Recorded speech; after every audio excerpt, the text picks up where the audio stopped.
Welcome to Skylum's Aurora Hdr webinar with Rich Harrington.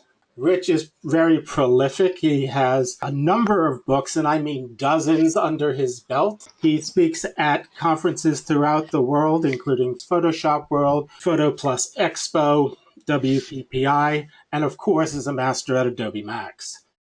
With all that, we're very lucky to have Rich here to explain how you can get the most out of your HDR images in camera and through Aurora Hdr. Well, thank you guys so much for joining today. And I'm going to share with you a lot of different approaches today on how to get better HDR images. We're going to be looking at both camera settings and things we do in Aurora Hdr. For the most part, I've already merged the photos together, so you don't have to sit here and watch merging, because that's not the most fun part of HDR. But there are a couple of times when we're talking about specific things that happen during the merge, so I'll want to point that out. Today, I've got a wide range of images. I've got traditional DSLR images. I've got photos from small sensors, from mirrorless cameras and full-frame mirrorless cameras. So you'll probably see your camera represented in the files that we tackle today. And there's a lot of different things to look at. One of the first things I want to point out, and a lot of folks skip this, and this is a basic item, so for those of you that are not looking for basics, just hang in there for 3 minutes. That is that a lot of customers don't actually shoot brackets still. They just take a single file. And so I would say this: if you're going to give it just a single file, well, there's something you can do to make that better. And then I'm going to show you what happens if we give it multiple files. So if we take a single raw file into Aurora Hdr here, what you're going to notice is under the gear menu here, we have a couple of options, including color denoise and chromatic aberration. That's useful. But the one that's particularly useful is tone mapping here. So make sure that that is selected. And what that will do is attempt to give you the maximum detail from the single raw file. And that's fine, but I want to point out one huge drawback to this approach. So you might have noticed over here on the side panel, the info settings. And if you've never seen these before, it might be because you've unchecked this little I. Well, that's telling me that this raw file is opening into 16 bits. Well, that's fine, except the problem is that's not nearly as much information as we could have.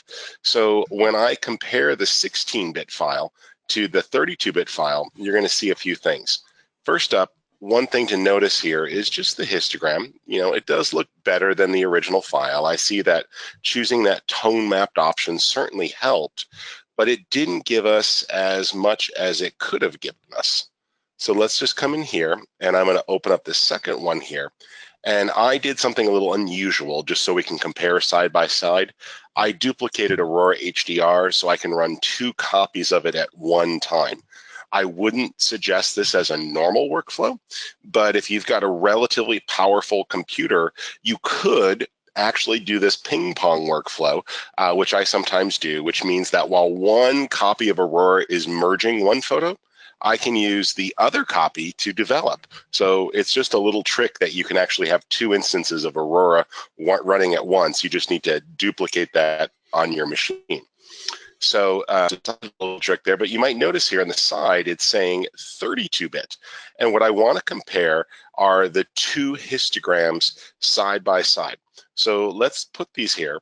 And what you should notice is that as we start to push things like the contrast here, let's recover the highlights all the way and lift the shadows all the way and start to maximize contrast here with the 16-bit file. So I'm just going to take that really extreme. So we're getting maximum dynamic range, pull down the vibrance, because as we boost contrast, color tends to be affected. And that's one thing a lot of folks don't think about. There's a reason why color comes after all of the HDR basic up here, and that is because you want to develop that first. So in this case here, we got shadows and highlights up, contrast all the way up, and vibrance pulled down. So now if we compare those 2 side by side, you'll notice that the 16-bit file has a lot more randomness here in the red channel. You can see that there's more spikes and it's not as smooth. There's a lot more jaggedness. And that's because the tonal details simply are not being handled as well. So I know that this may seem obvious, but if you're not shooting brackets, and more than half of you from our research are not, I'm just going to point that out, that please make sure to shoot brackets, because you go from 16-bit to 32-bit. And as you can see, once you start pushing the tonality, you start getting much smoother details and much better contrast within the image itself. So just a simple little thing there worth pointing out on the difference between the two approaches. All right, let's go on to another image. And in this shot, we're going to talk about alignment and why alignment is important. This is a detail shot. And in this case, I was shooting on a tripod, but it was a busy area. And so there was a lot of people walking around. It was a prayer wall in Tokyo. So even though there was plenty of stability from the tripod, there's still subtle motion. So if we take a look here and examine this with no alignment turned on, and then I'm going to show you the one with alignment turned on, I want you to notice something here. So let's start with the no alignment. And I'm going to zoom in here. And while it looks pretty sharp, look closely at these edges here. You can see, particularly on some of the exposures, how there's little bits of echoes or repetitions, and the edges just don't look sharp or crisp. If we start to look at some of the type here, it looks blurry, and that's because it's slightly shifted. So this is one of those options that most people miss. You can really see it right there with alignment not turned on. So hopefully that's clear what the problem is. And I'll show you the alternative to this, and then I'll show you where the option is at, because you might have missed it. Now, by comparison, look at how that text is perfectly crisp. And every one of those edges is nice and tack sharp. So even though you might have shot on a tripod, there are times to really think about, was there subtle vibration? Now, if this was a landscape shot, that little walking of people around me wouldn't have been an issue. But since I'm shooting a subject that's so close to me, even though I was on a tripod and rock solid with a pro tripod, there is an advantage to making sure I turn on the alignment. So let me show you where that option is located when you go to align images. So if you take some images, in this case, I've got 7 brackets, and this is a shot that was definitely handheld. I pressed up against the glass. It was shooting into a room, and I shot through the glass. One thing, if you do have to shoot through glass like this, try angling your camera slightly, and you can minimize the reflections. I just threw my hat over the lens to block out the light. So I actually just put the baseball cap over the lens to sort of block out the light from the side, and then shot through. So the hat acted like a flag. Let's go ahead and align this here. And the option that I'm going to enable is right here, called alignment. Now, you can see that this is covering a really wide range of exposures, essentially from 7 stops underexposed to 5 stops overexposed. And this is another thing that a lot of folks don't really think about when they're shooting on their cameras. A lot of folks ask, how many brackets should I capture? And the answer is simple. How many brackets do you need? And so if you look at each one of these photos here, you'll notice that in the 7 stops under, there's still areas that were well protected. So some of this stuff here that was blowing out is beautifully captured, and we've got detail in even the brightest highlights. And then down here in the severely overexposed photo, we have detail in some of the shadows that were completely clogged up and lost. So there are times when I'm shooting that I will push it, and I'll let the camera auto bracket significantly. Now, I'm going to turn off the ghost reduction for now. We won't worry about it. I will take advantage, though, of color denoise, because in lower light photos, you will tend to see some noise. So now we'll click Create HDR. Now, with this many brackets, it is going to take a little bit of time. So if there was a question in the chat pod, this would be an excellent time for it, Ava. We have several questions, so this is perfect timing, Rich. Good. One of the questions which you have addressed, which was people have recommended bracket settings, and I noticed that your bracket, you were pretty wide. You were -7 to +5. So yeah. What is your thoughts? I have a couple people who cameras can only do 1/3 or 2/3 of a stop, and other people who can do multiple stops. What's an ideal separation for bracket? Well, I find that 2 stops apart is fine for most scenarios. That when I'm shooting RAW, 2 stops apart is fine. If you were not shooting RAW, then I would make sure that you only put those 1 stop apart so you didn't clip or crush things. But with the RAW file, it's able to go in and grab more. That way, I'm not standing there forever while trying to get the shots. This was a handheld HDR shot, so I had to be mindful. You also notice that it went from -7 to +5. So in that case, I had actually set exposure compensation down a little bit because I knew that there was a lot of glass highlights and really bright specular highlights. So I didn't want to lose those. So let's just finish this image really quick. And I'm going to take advantage actually of some presets by you, Ava, that I like called Problem Solvers. These are free presets, and we'll toss that link there into it. But I like some of these here, such as low contrast fix. And that helped this image a lot. And I could just back that off ever so slightly. And this image that didn't have as much contrast as I liked is quickly fixed. Or your even out the colors presets is also nice. And you can just see there that it did a great job of bringing out some of the colors. So from where we were to there, just sort of evening that out. And part of that is the non-HDR image there, plus then the preset just smoothing out the color and the details. But I'm very happy with how that came to be. And hopefully that really brings alignment to a head, that when you're handheld, absolutely use alignment. And even when on a tripod, if you're doing detail work, alignment is your friend, because a lot of times as people are walking around, there's still subtle vibration that can cause a little bit of shift. Let me ask a couple of quick questions here that have come up. And there's a lot of folks who don't have the ability to shoot bracketed images on their camera. It's just not a function that's available. So we had questions about working with one image, and is it still advantageous to use Aurora? And we also have a question in reference to, if they don't have that, can they put it on a tripod, say, and manually adjust the aperture to get a variety of exposures? And then sure. So I'm merging one more set to showcase alignment, and let me answer both of those questions. Actually, there was 3 questions there, I think. The first one is, can you use Aurora on single images? Absolutely. Just make sure you check that box for tone mapping so it goes through and pulls out the most detail, and make sure that one image is a RAW file, not a JPEG, not a TIFF, not a PSD.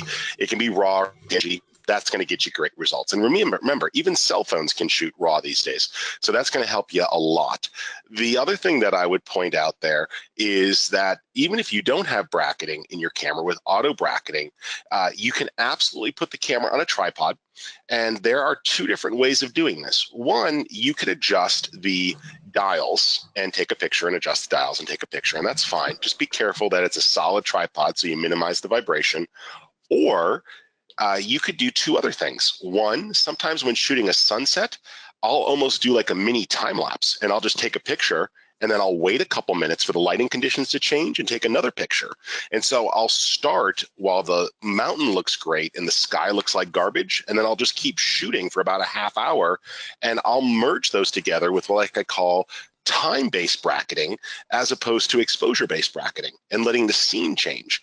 And lastly, if you don't have any of that, a variable ND filter at the end of your camera on a tripod is a very easy way to just adjust the stops on your camera without having to buy a new camera. Here's another example of that alignment option. And in this case, we are shooting from off of a bridge, and this is a telephoto lens. So I'm on a really long lens here. This is a 200 millimeter lens on a micro four thirds camera. So this shot is at 400 millimeters. That's another good instance where alignment is going to really help you, because in this case, I wanted everything to be crisp and detailed. And so you see there that everything lines up, the shadows, the teeth, the wrinkles in this crocodile. And we're going to come back to the shot a little bit later when we talk about Luminar to pull out a few things here. But if I'm at a really long focal length, in this case, the 400 millimeter equivalent shooting on micro four thirds, alignment is absolutely your friend, because the subtlest of vibrations or shift becomes magnified incredibly. So hopefully we've put out there good reasons why alignment should be strongly considered for many shooting situations, even if you are on a tripod. All right. Just one quickie. Yep. Some folks didn't catch the difference between how they can switch between 16 and 32. Sure. When you merge together any brackets, it automatically becomes 32-bit. So even 3 shots being merged together will become 32-bit. When you open up a single file, then it is going to be only 16-bit if it's a raw file. Okay. So that's how you get those choices. All right. Now, in this case here, we're going to do 2 things: alignment and take advantage of ghosting. Now, in this case, alignment's not as big of a deal. I could actually probably get away with it, but we have some subtle movement here in the scene just by the subject matter of the scene. The ropes on the boat are likely going to be bouncing, and the flag is blowing. So when I start to merge this together, if I don't turn on an option for ghost reduction, there's going to be a problem. And I want you to see that problem, and then I'll do it the correct way. So ghosting can be created by objects that move. That can be blowing in the wind, physically walking, or something that's swaying like a bridge.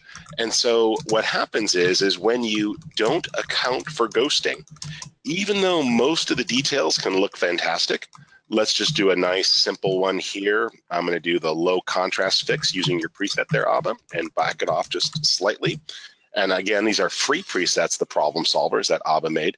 But take a close look here at the flag, and less so some of the ropes. You see the problem there, Abba?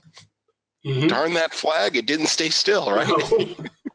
So this is an example of things moving, and ever so slightly, these lines were vibrating a little bit too. The rope here was moving. You see it in more than one position.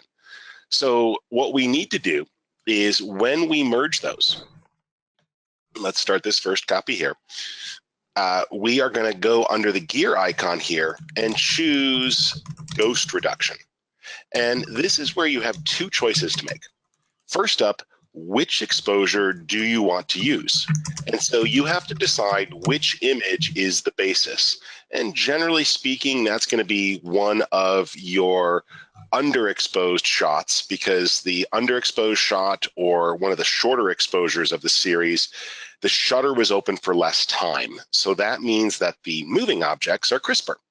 So I'll turn that on. I'll get rid of color denoise here, and I'm not going to worry about alignment or anything else. And then you have an amount.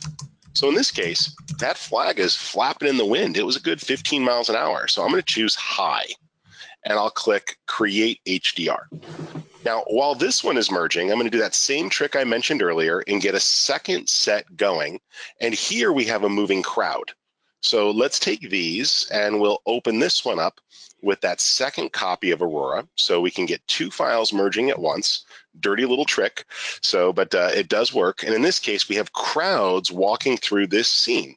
So I'm going to say, let's do ghost reduction, and let's take that from high amount, and we're going to use one of the underexposed shots where they were moving least. And I'll say create HDR. All right, so let's check that first one here. And you'll see here, if we zoom in, now the lines are tack sharp, and look at that flag. Absolutely no ghost or instance of movement. So that really made it easy. We'll just put that little bit of contrast fix in there and back that off ever so slightly. And you see that the moving object is not problematic, but we still have the advantage of non-HDR versus HDR. So you get all the benefits of HDR. A lot of people don't turn on ghost reduction because they're concerned about that. The other thing I'd also say, if you got a lot of sky like this is where your polarizing filter is going to really help bring out that sky. So you can bring that in there nicely. And let's just tone down the structure there ever so slightly on the HDR. And if we look at that as a split screen, you can see that we've got all the crisp details we need, but all the benefits of high dynamic range.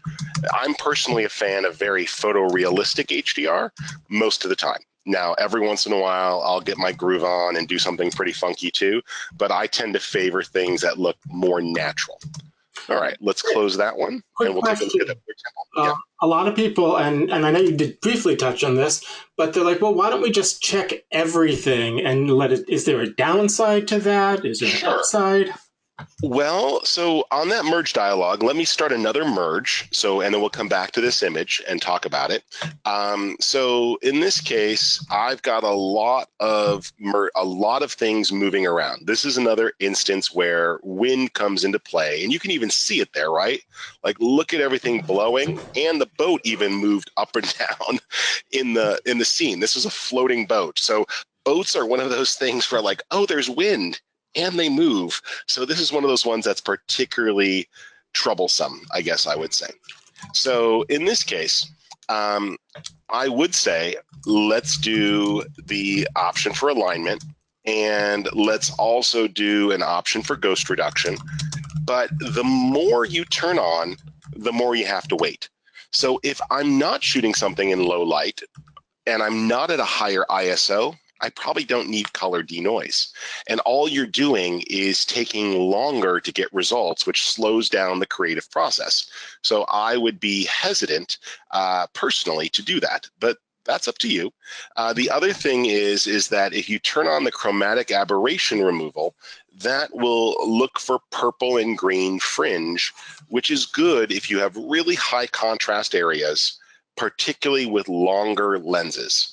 But those tend to show it, like telephoto type lenses, because they have a lot of glass elements, tend to show more of those options. So the only potential downside is that you can really increase the processing time.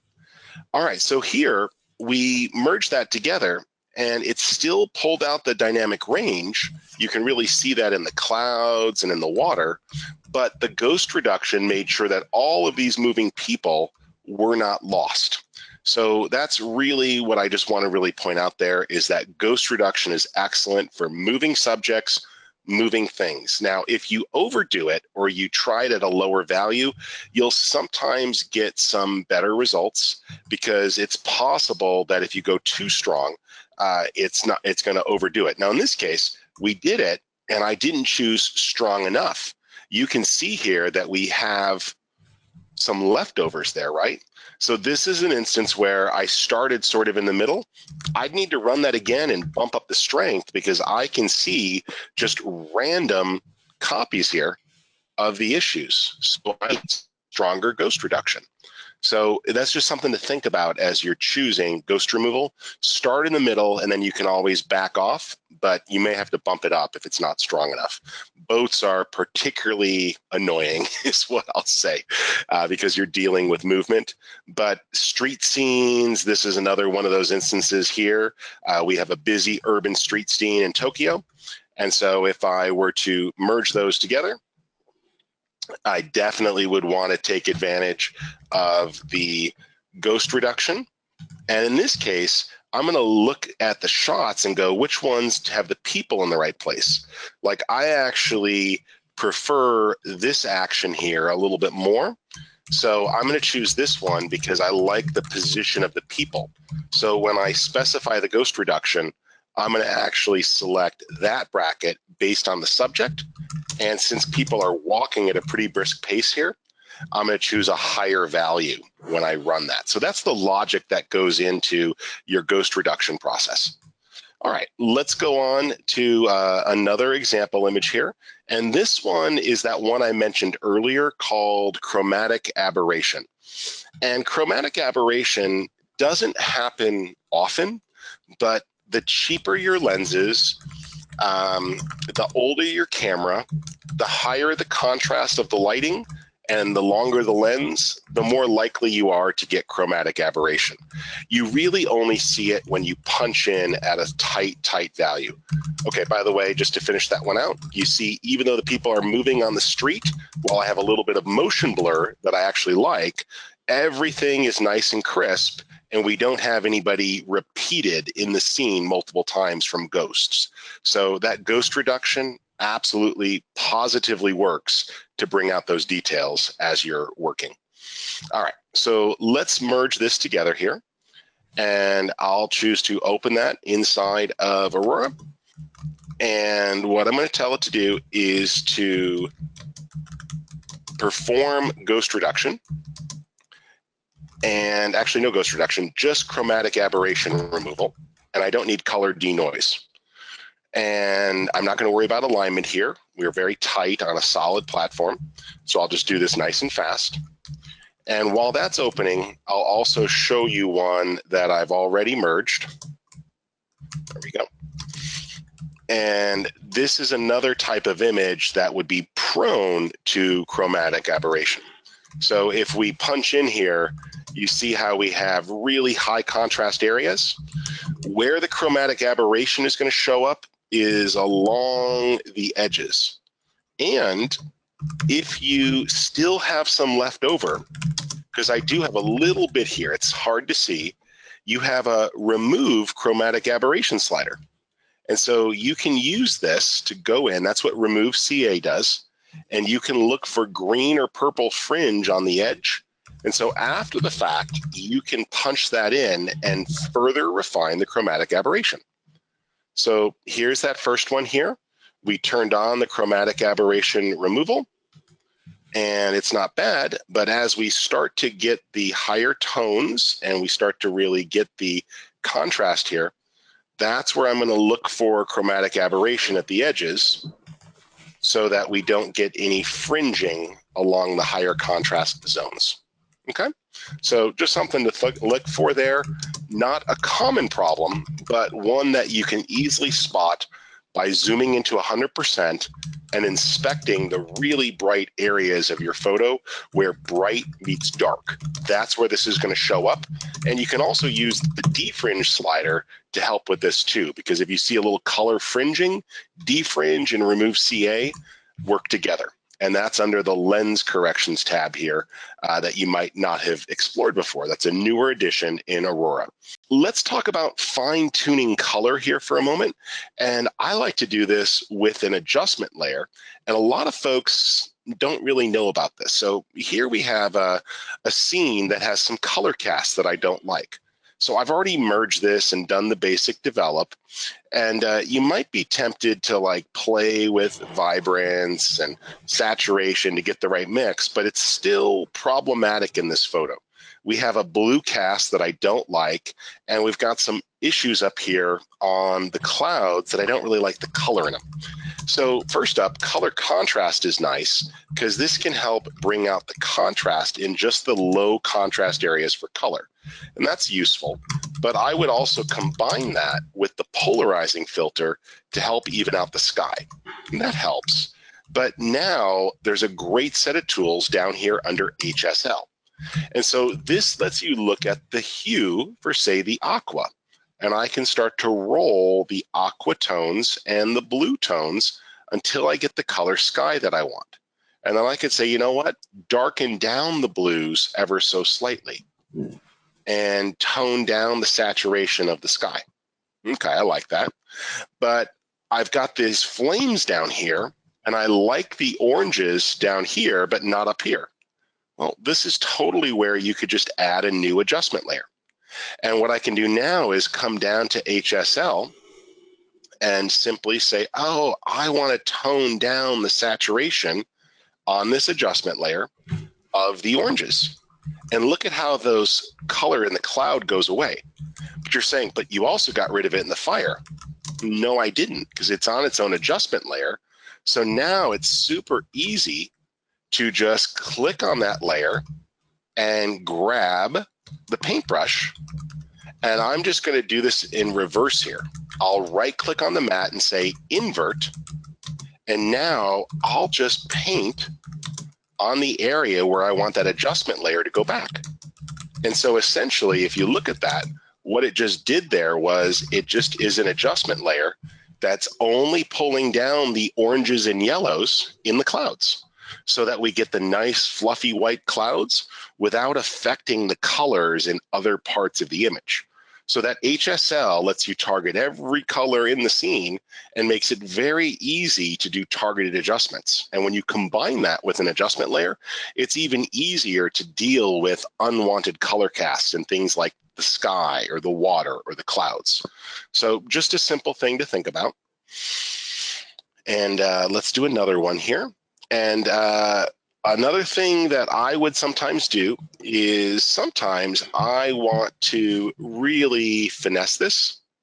So let's just open that up. And here we go. So in this case, this image totally looks fake, but it's not. That's the actual colors. It's just one of those really bright plants. And so this is where being able to deal with color contrast can be helpful. So sometimes I'll pull down the vibrance, but still bring up the color contrast, and that helps. And then by being able to come down to HSL, it's very simple to target a color. Like, oh, let's tone down the reds just a little bit, but bring up the magentas.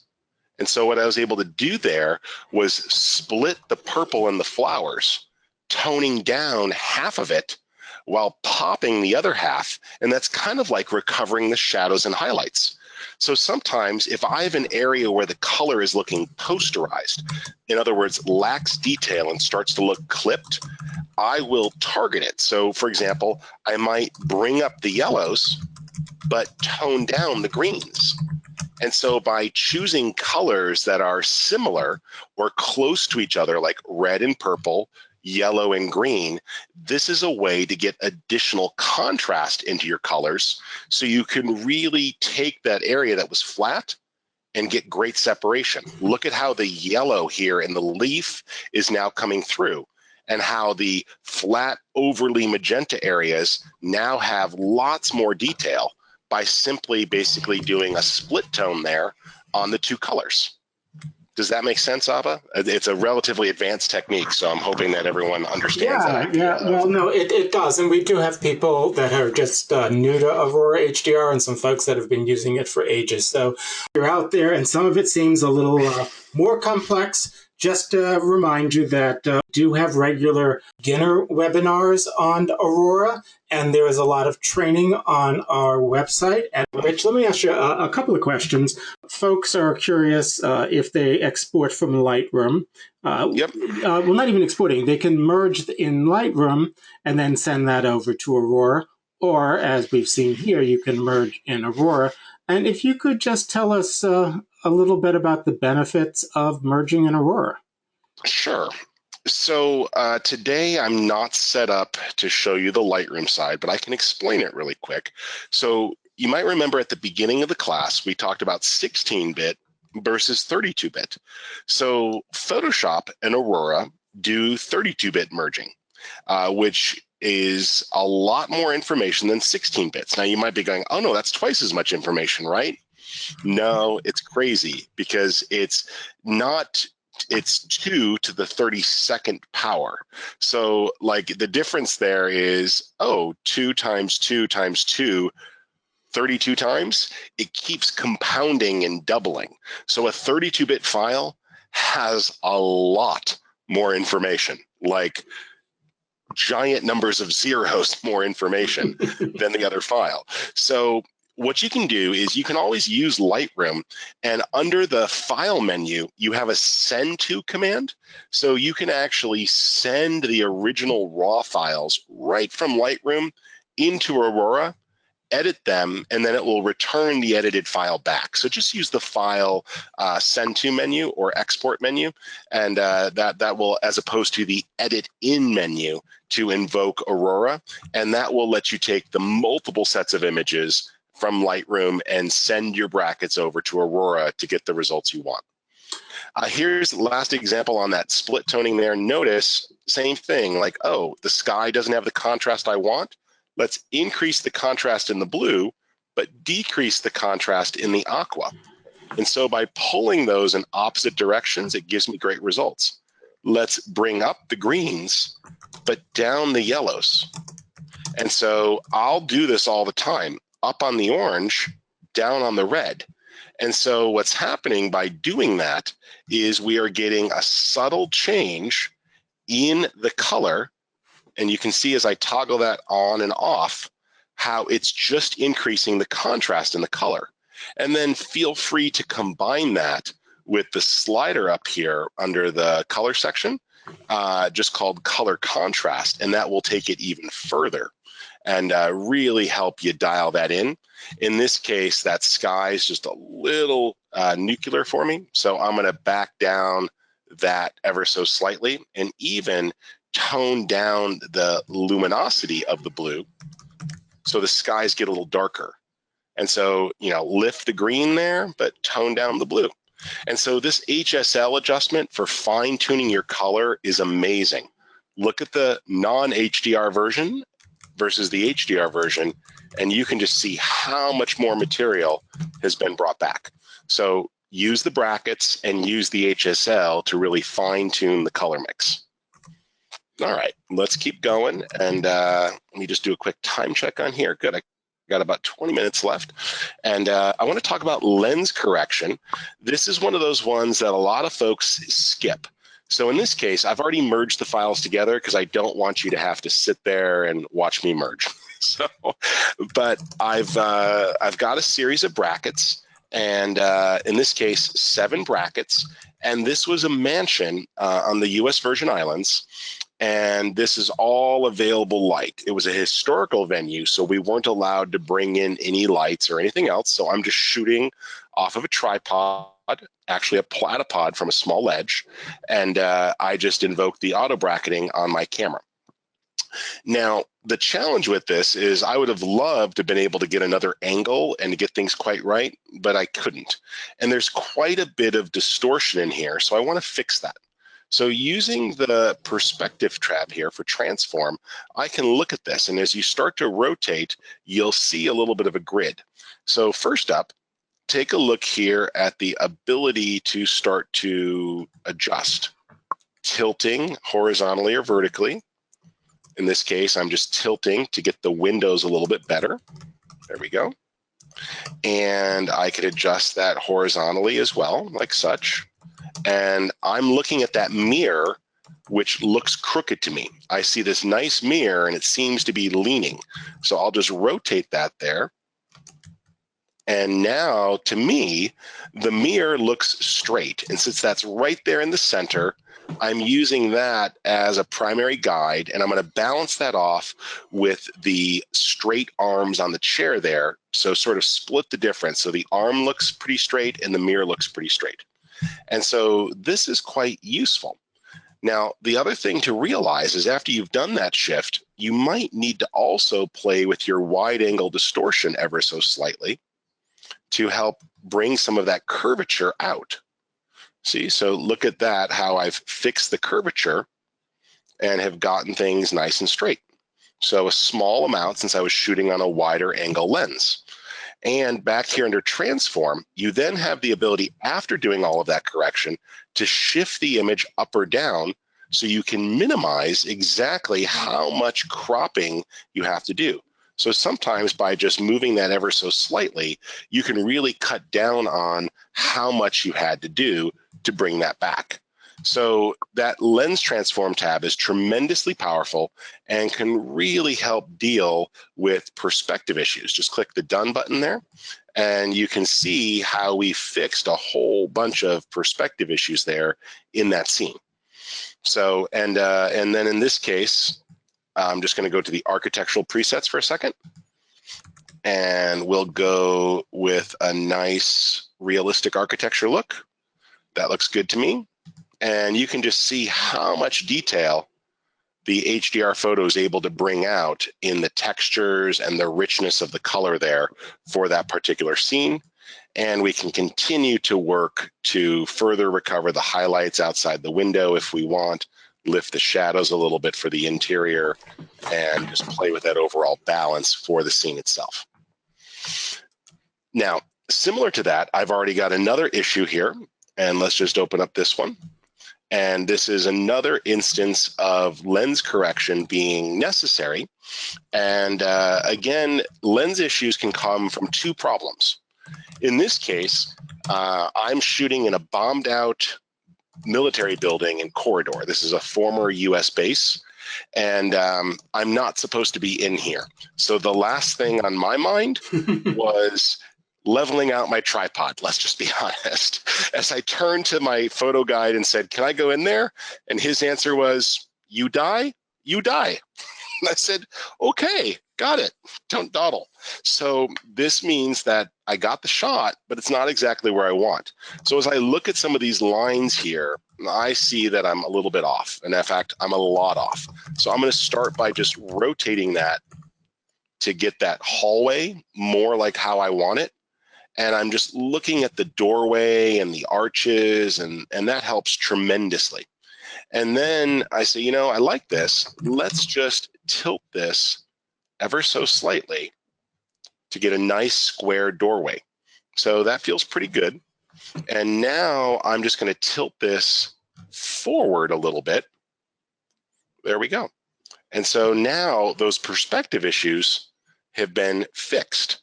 And I'll just shift this down on the y-axis. Now, this is a great time to talk about the giant elephant in the room, which is, oh, but there's these missing pieces in your photo now, Rich. Yes, there are, but I've got a secret solution. So one of the things that's nice is if you have both Luminar and Aurora HDR installed, you can invoke Luminar as a plugin.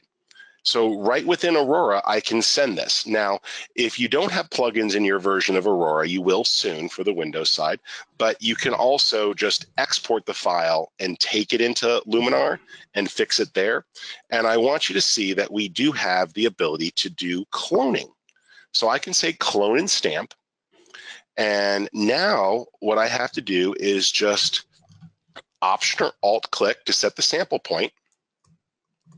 And we can start to fill the missing area in a little bit. And I'll just zoom in here and left bracket for a smaller brush, Option click and line that up so it's the right line. And now that makes it a lot easier to know that the material that I'm putting in there is properly aligned. So I just look for a key detail and then start to take that and fill it in. So Option click, line it up, and start to paint. And so the painting and cloning engine here inside Luminar is very good. And I can fill that in, and I go, yeah, that rock totally looks repeated. So let's just sample from over here, and we'll take that rock out so it doesn't appear twice. And look at how easy that was. Let's just come right here, Option click, follow the line, and start to paint. And I'm occasionally releasing the mouse, so as I click, it's resampling the pixels. So just click and drag, and it's very easy to fill that in. Click, and we're just stealing.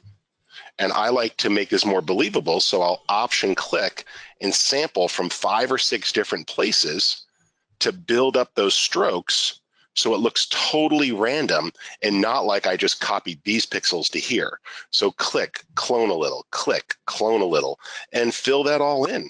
And at this point, I didn't even have to crop. I was able to just clone in those missing pixels after the lens correction. So here's the tricky part. Click the Done button when you're done cloning, so it applies the clone. And then you can do anything else you want into Aurora, or at this point, simply click Apply, and it applies Aurora and sends that back to Luminar and makes another layer and puts it above your file. So there it is. I fixed the lens issues. I've got a much straighter file, and it looks a lot better to there. So does that make sense, Abba? It does. Just And as a jump in matter of between the fact, it programs. also addresses one of the other questions that folks had, which was tend to show your sensor dirt as Sensor you're doing dust? it. Oh, yes. I have one of those examples coming up, actually, Oh, because good. HDR does bring out sensor dust, and that ability to just kick it over to Luminar really quick makes it very simple to either use the eraser tool for sensor dust or the clone tool for big areas. And so I just wanted to point out how tremendously powerful, though, that cloning and healing tool was to just fill in those missing pixels. And so as long as you get a little creative with your brush strokes there, it's totally believable and allows you to fill that in. All right, let's go on to another example. And here's one that's a little bit tricky that I just want to share with you. And that is we have this option always to add an original layer back in. Sorry for the noise here. I live near a firehouse and they just released one. And here's what I wanted to show you. So after you've done your merging, under the plus button here, you can add one of the brackets back in. So if you realize, wow, I want to grab the one that had a little bit more of the detail. So for the overexposed areas, I'm going to add that back in. And it's going to put that in as a layer. So I'll just say add new HDR bracket, grab the underexposed, and it will put that on top as a layer. And then you can do anything else that you want to that. So let me just back up here. I've already done that actually. And so in this case, there's that underexposed image. And all I need to do is turn on the mask. So let's just fill that mask in there. Clear. Oh, it's being difficult right now. That's always fun. Let me try one more time. So HDR bracket. Oh, well, I'll do this one. I'll do this example later, but it allows you to put a copy of the photo back in, and then you can blend it. So if you find yourself needing to reveal some details, you can actually use that, and that can be quite useful for things like a sky. If you say, you know, I just don't like how that sky's turning out, I can bring that back. Or in this case here, I don't like the how it's going to try to lift up the trees. So if I merge this together, the trees are going to get brighter than I actually wanted. So the ability to just add in one of the original exposure brackets is quite useful. And then I can just use a tool like a gradient mask to blend it and paint it back in. So the key there is you'll just go under the layers menu. And so in this case, these trees are just way too brought out of the scene. My focus is the Space Needle and the skyline here, not these trees that just kind of look really textured. So I can just say, add one of the bracket layers. Let's take one of the more underexposed images there and layer it in. And then I can take the gradient mask and just draw a gradient like that to sort of blend those trees back in. There we go. And so what happened there is the trees just kind of got blended back with one of the original source files. And so a lot of folks don't realize that you can pull any one of the brackets back in and then paint it. If there was a particular area you wanted to bring out, grab it and then just use your paintbrush tool and paint that area back in, or use the gradient mask to create a smooth blend for the sky. Maybe I want to put a little bit more of one of the underexposed skies in there. I'll add it in, and then I can say gradient mask and just pull that in from top to bottom and use that to introduce just a little bit of additional texture back into the sky there. So see how that brought it in? So just something to play with. All right, so that example with Luminar is this. So in this case, I told you I was going to bring it back. It's not a sensor dust one, but this will be a good example of showing you how we can use this. And I'll do better than sensor dust. I'm going to take out entire objects. So if I can remove an entire alligator, you can remove a piece of sensor dust. I'm going to use the same tool, so you see it come into play here. And what happens is, again, same thing. You can either file, export, and take that image into Luminar, or you can use the plugins menu if you want to invoke that and run Luminar as a plugin. And that's a feature that will be coming out to all platforms very soon, if not already. So I can invoke this here. And what I'm going to do, and this is where it gets just a tad tricky, is you have to run it as a plugin or file export and just open it up in Luminar. That would work too. And we're going to choose the tool called the Eraser tool. And this is the same tool you would use for dust or spots or unwanted objects. And so now what you can do is right bracket for a bigger brush and just paint over what you don't want. And paint over a little bit more than what you don't want, so you don't miss any of the shadows or things like that, right? Right bracket, bigger, there we go. So I sort of got that one, and maybe I don't want this twig. Let's pretend that this was a piece of sensor dust. Let's get rid of this tail here. There we go. And this guy here. You know, everything else seems okay to me, but these guys are just sort of interrupting the scene, and I don't like it. Now, here's where it's a little tricky. Don't click Done. Click the Erase button first to invoke the erasing. And that's going to analyze the surrounding pixels. And if it's not enough, you can paint a little bit more in and erase again. So sometimes it might take 2 passes, although I always like when it only takes 1. Let's just do this thing here. This is a little distracting as well. So I'll click Erase again. And you can also use the Lasso tool to lasso around a big object if needed. Then when the erasing is how you like it, you'll click the Done button to apply it to the layer. And then Apply will return the results to Aurora. So it is very particular. Work your way from left to right, going button, button, button. And you can remove unwanted objects or dust spots or scratches or anything from your scenes in Aurora by using Luminar as a magic eraser. And it does a great job there, as you can see, of pulling out entirely unwanted objects while still creating new organic textures that look believable and help everything mix and blend together. Does that answer sensor dust and beyond, I hope, Abba? I think it does, but I have found several alligators on my sensor, so there you go. Not shooting with you anymore, Rich. Let's do noise, which is that last annoying problem. And I'm going to show you 2 ways to fix it. So I've got an instance where I thought the shot was unusable because it was so very noisy. And this is because I was shooting on a micro Four Thirds sensor, and I was literally underground in a tunnel. So there's a lot of noise in this image.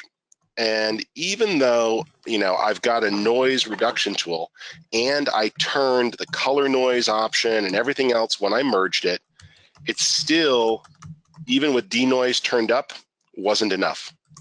So, you know, here it is with denoise, and I wanted to be careful not to boost it too far, because if I go too far, then all sorts of details got screwed up in the shot. So what I did is I added another adjustment layer, and on this adjustment layer, I cranked it up, boost and smooth and everything. But instead of it being applied everywhere, which makes the image look blurry, I simply say, oh, add a mask. And I take that mask and I invert it. Now, using my paintbrush, I can just paint in the areas that are particularly noisy, like the floor here, where that texture and dirt was getting too noisy, and this little bit of the wall here, and this doorway over here. And so now I didn't have to destroy the entire image with overly aggressive noise reduction. Instead, I could just crank it up on its own adjustment layer and paint in the worst offenders. And that really, really helps. This is also where that technique of adding one of the brackets in would really help you, because sometimes when we merge images together, what happens is it gets extremely noisy, and that noise compounds. So in this case, I like this floor here on this version of the image, and I'm just going to add a gradient mask and click and do a transition up from the floor. So by this case here, the texture of the doorway in the archway is preserved, but by blending in one of the underexposed photos, I get a nice clean floor with lots of detail. And sometimes I'll even go as far as playing with the blending mode of that texture layer. So in this case, putting it in a mode like soft light actually was cool. It punched up the color and cut down the noise on the floor.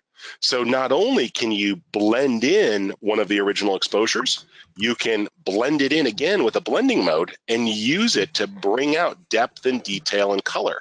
And so that's just a little trick to help cut down on noisy areas and even give it a little bit of a focus to the floor there that still looks photorealistic. So this was just a problematic shot because the long exposures were almost 2 minutes long, and I didn't have in-camera noise reduction turned on because I didn't have time for it. I knew I had to fix that in post. The lights went very dark in this tunnel, and I wanted to be able to get the shot. Does that make sense, Abba? Yeah, that is actually great. Okay, so that takes us to about the end. The only other thing I guess I would say is if you fix one image, remember, you can fix multiple images. Aurora does have batch processing on the Mac, and I'm glad to tell you guys that for those of you who've been waiting for it, you will have it really soon on both places. And this allows you to just drag in images here or select, and you can go and grab any of the images that you want.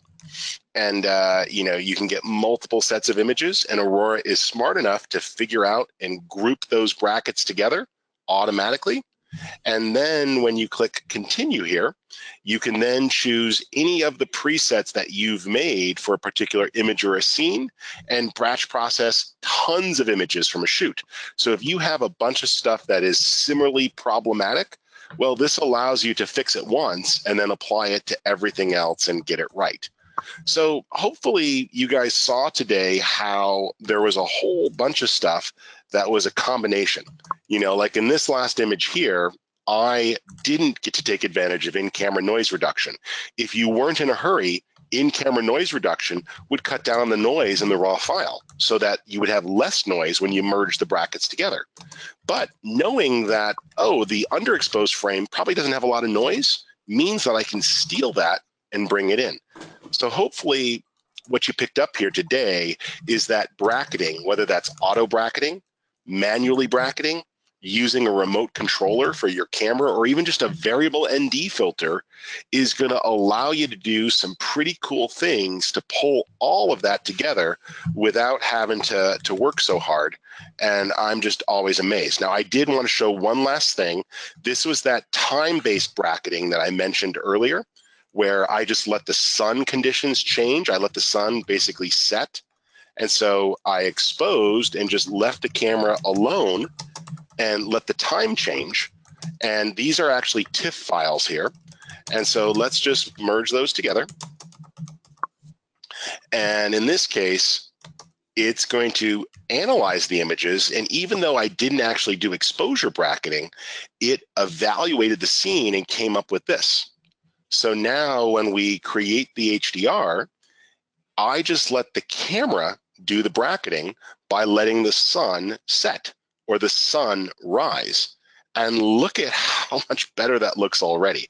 Now we can go in and start to, choose some nice, great presets as a starting point. Let's go with some of the landscape ones here and just do a nice landscape enhanced. But my gosh, I just let the sunset happen, and it goes from that to that with one preset, no adjustments, and letting nature take its course of the sun going down over time.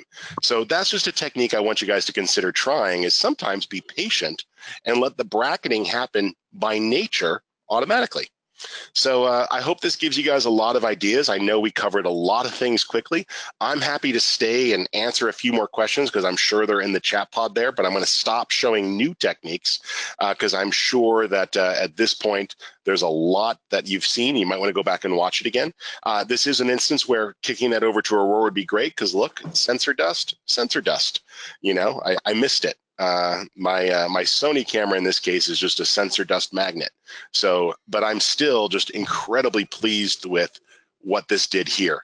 By the way, in this particular shot, I did use a graduated filter on the camera, so it protected the sky a little bit more. So I used a variable graduated filter to further knock down the sky in camera before the shot was captured.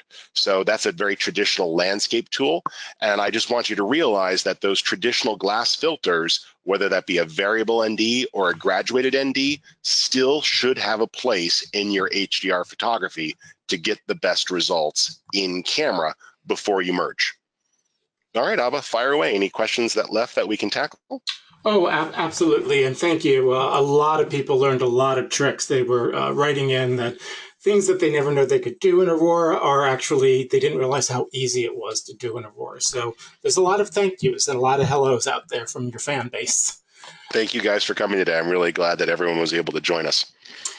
So looking at some of the questions, because it was fast, one person did ask how you access the batch function just in the last few minutes. Yeah, so the batch function is under the file menu, or it's also part of the startup menu, and you'll find that. Now, my understanding is if you're on a Windows platform, you might not see it yet, and while I can't officially say anything without getting myself in a little bit of trouble, I can tell you all that you won't have to wait long if it's not in your version of Aurora if you're a Windows user. Just make sure you update and keep your eyes open here, and in the near future, that will be a great feature available to everyone. And I would totally take advantage of that. All I ever do is open up one shot from the series and make my own custom preset, and then I can totally access it. By the way, since we were just talking there, there's that lens spot removal in Luminar, and I was able to just take care of those two little spots on the scene. Absolutely loved this photo. It was such a great sunset, and I was glad that I was patient and let nature do its thing. And there was a question on that, and for clarification, they wanted to know when you did that, did you have your exposure set to manual, or did you let all the shots? Yeah, everything goes on manual, and there was no bracketing or adjustments in the camera. I simply started the shot 3 stops overexposed when I took it. So when I just looked at the meter in the camera and I took the first shot of the scene, I just let it be overexposed. And then as nature happened and the shot started getting darker and darker and the sun started to set, it was able to bring out those details. And I bet as you look at this, you're like, wait, where did all that color in the clouds and everything come from? Notice in this case, I purposely did not put on ghost removal because I loved that all the clouds, which did move so much over time, basically painted in and blended together to fill in the sky. And I created clouds by not only merging exposures, but merging clouds from about a 20-minute period into one super cloud. So this is actually like 4 different types of clouds blended together. And because I didn't turn on ghost reduction, it actually kept all of that blurry detail. And in this case, I love it in the sky because it looks like this incredible sunset. I think that tip alone was worth the price of admission right there. There was a question, or there is a question about both Aurora and Luminar, if they're going to support or do support lens profiles. Sure. So Luminar on the Mac supports lens profiles today as far as DCP or DNG camera profiles. And so those will work with tools like the stuff that we have for like an X-Rite color checker or things like that. The other thing is that Luminar also, if you shoot a RAW file, can look at the embedded JPEG and see what sort of lens corrections, vignette removal, and things that you applied in camera, and it interpolates those and applies them to the RAW file for you automatically. So that is currently available just in Luminar. The DCP profiles is Mac only. The lens correction stuff is cross-platform. But what I would say is that Skylum has a long history of letting, as new technologies develop, letting them merge across the product line. So that technology is not in Aurora yet, but that does sound like that would be useful. And feel free to file feature requests or post in the support forums. There is a whole feature request section, Abba, that you can give people those links and they can vote for that. But that technology does exist in Luminar, and it would be great to see that expand to more places. That's great, Rich. Thank you so much. And one of the questions was about 16-bit and 32-bit, and can you save it back as a RAW? Because they thought you could save back as a RAW in Lightroom at 32-bit. So sure. Talk a little bit about that. Lightroom does not save at 32 bits. Lightroom only works in 16-bit, and it makes a file. So a RAW file is actually only 16 bits. So Lightroom makes a 16-bit DNG, which is still a lot of information, and that's useful. But when you save this as the Aurora file, inside of the Aurora file itself is a couple of cool things. So it's actually got more information than a RAW file, but a lot of folks don't realize that, that basically inside of this is all of the raw images. So when you open up this native Aurora file, inside are all of the brackets and information, and that's why you can click on the plus button and access them. So it's better than a RAW file. I know that sounds strange, but a 32-bit image has more exposure, color, detail, and information than a RAW file. So the native file there is actually better than a RAW file. And so that's why when you save that, save it as the Aurora file, the MPAUR2 file format, and make sure that the Save Original Resources box is checked in the Save dialog. That's an option on the Mac. It's automatically checked on the Windows side, and that will tuck all of your RAW files inside that file package so you can redevelop or tweak the file and have access to every bit of exposure data later on as you tweak and work and do stuff. So if you go to the Skylum website, or you can go directly to Aurora Hdr, this is where you can start accessing a lot of the things to help you out with Aurora. So once you're there, there is the Education Center, and under the Education Center, there's video tutorials. And yes, and Abba, somebody had actually commented like, oh, it would be great if you could do a webinar just on black and white, because I didn't get to it. And we did actually already do a webinar on black and white, and it should be in the webinar section or posted somewhere on the Skylum website. So we did a whole thing on black and white and HDR workflow. Yeah, there it is. Landscapes in black and white HDR is one example. That's one, and I did a different one too. So there's that one, and there's actually a full-length webinar. It might be under, go up towards the top with those color thumbnails there. So up and running, creative freedom, scroll down just a little bit. Let's see below that if there's any more webinars. Well, it was posted, so I'll make sure that you guys can find it, but we definitely have that. It might be on the main Skylum website. I'll see if I can find the URL for that. So it might have been a combination webinar, but we did do a webinar about 4 or 5 months ago on black and white workflow, and I do love HDR for black and white photography, so I would encourage you to take a look at that and try it if you haven't gotten a chance, and that should help you out. And also, if you jump to the main Aurora HDR page, you can actually get an overview of how to use everything. Rich actually wrote the manual here, an article. So there's a lot of research, there's a lot of information available just under the education section. So don't hesitate to go there. The user manual, one of the best user manuals, I personally think, because Rich covered almost everything to do with this application, all the sliders and whatnot. And if you want, you can download that user guide. I do highly recommend it. And that way you can reference it if you don't have access to the internet. And there you go, where you can find it. And you would find that in the Aurora section. The other thing that we talked about was presets. Rich had mentioned some of the presets that we give out. One of the ones that I made was the experimental ones. So you can go to the marketplace and you can find these presets as well as textures.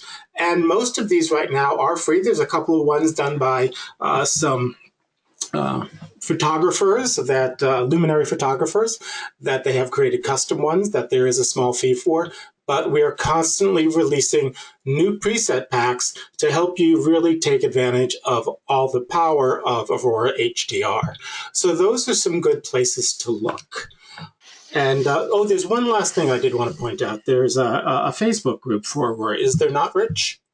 There is. So you can find that over at Facebook if you just type in Aurora HDR photography, and that should help you fully explore that, and that'll help you out. And then I did find the video ABBA. So for Aurora HDR and dynamic black and white photos. So I'm not sure it wasn't a full webinar. I guess I was wrong, but it is a 20-minute movie.